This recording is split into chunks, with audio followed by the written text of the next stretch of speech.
Hi, my name is Allie, and this is my CoSpaces Edu tutorial, How to Change Colors on a Character by Allie.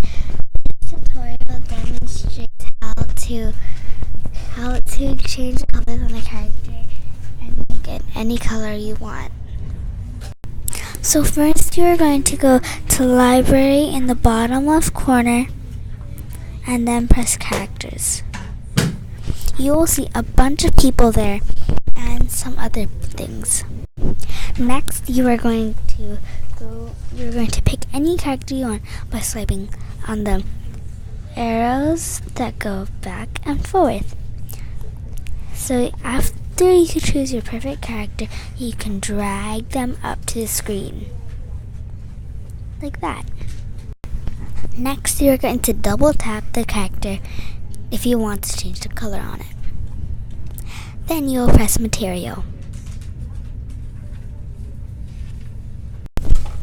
Once you press Material, it will show a bunch of color.